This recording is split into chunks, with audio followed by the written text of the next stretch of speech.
Welcome back, gang. It's another episode of Marketing for the Rest of Us. I'm your co-host. That is hilarious. I'm your host, Chris Angel. Co-host because in my agency, I just did like 3 interviews today, 3 sets of interviews with clients. And in those shows, I am the co-host. But in this show, I'm the host. I'm your host, Chris Angel. And we're talking about solitude over solutions. Now, I was listening to a Rob cast this morning. As you guys know, if you followed me for any length of time, I really like Rob Bell and his podcast called the Rob Cast. And he talked about solitude over solutions. And I loved it because it's so tribal. It is exactly the beat of the drum that I dance to, right? It is about connection before purchasing, right? It's not about transactions, it's about relationships. So I want to walk you through how we actually create solidarity in our content marketing so that people actually want to be in relationship with us. So let's start with this. First, before I jump into the problems and possibilities, I want you to know video is where it's at.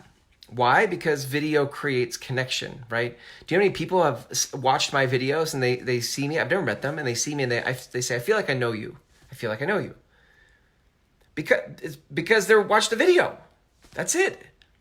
So let me walk you through the problems, okay? The first problem that gets in the way of creating this solidarity through video is that you don't do enough video, right, on social, and so people can't actually feel connected to you. If you don't do enough video, then people don't actually know, like if it's all writing, if it's all text posts, even worse, if you just share other people's posts and never say anything yourself, people can't even get a sense of your tone. But if it's just text, people can't get a sense of your passion, your body language, right? So you've got to find your way into video. The second problem is that when you do post videos, right, they're not consistent, right? You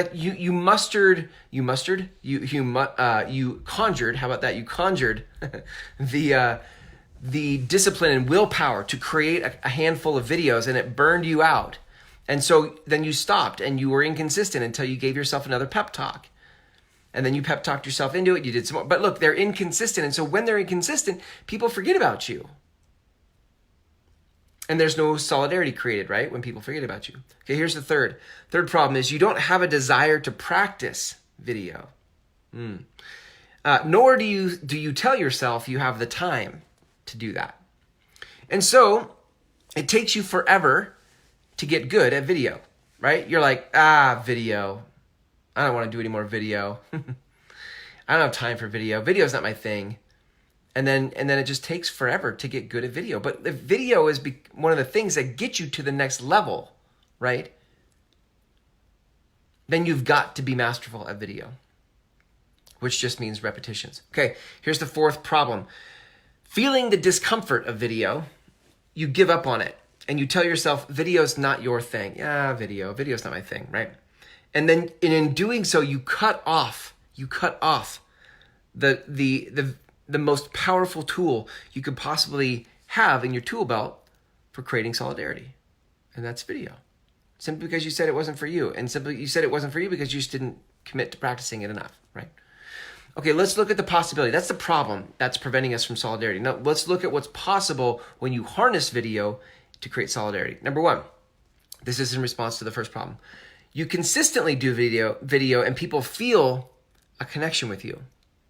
How amazing, right? That you could do video and people would feel connected to you. Number two, the second possibility are your videos are consistent and people actually look forward to when your videos come out, right? Interesting, like this is a bad example, but like with Game of Thrones, right? My wife and I are like, oh, it's Sunday night, let's go watch. But similar to that, like I've had people say that they watch these videos and they'll actually click through on my profile to see if the next one's there.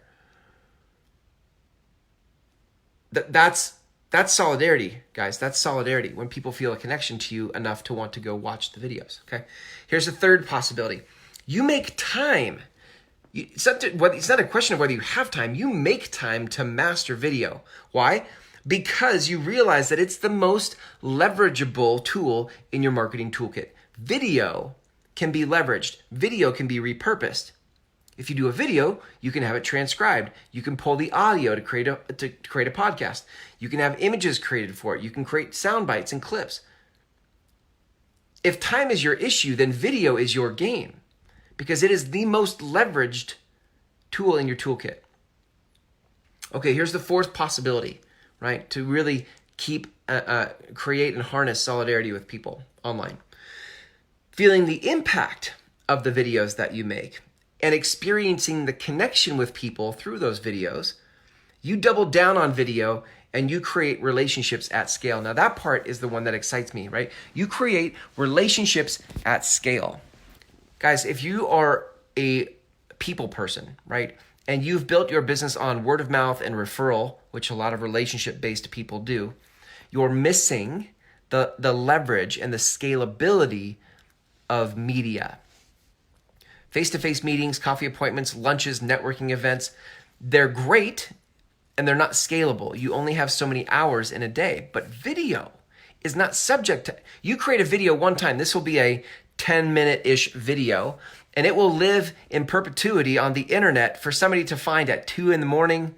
They'll find it at midnight a year from now. People will be able to continue to consume this content, right? But with face-to-face meetings, high time-intensive things, you have the meeting and then it's gone. It evaporates. It's over. Now, you may have gotten some good stuff done there, but you can't scale relationship that way, okay? So those are the 4 problems and the 4 possibilities as it relates to video and creating solidarity with video. There are 4 principles, 4 mindsets that you need to move from the problem to that possibility. And I'm going to share those in a link. They are in an audio form, right? An audio form that you can listen to. It's under 5 minutes long that actually walk you now through the mindsets and principles you need to get from here to there with video and solidarity. And I'm going to link that up in the comments so you guys can hit that link here in just a moment. Have a great night. Until tomorrow when we go live with another episode of Marketing for the Rest of Us, have a great evening.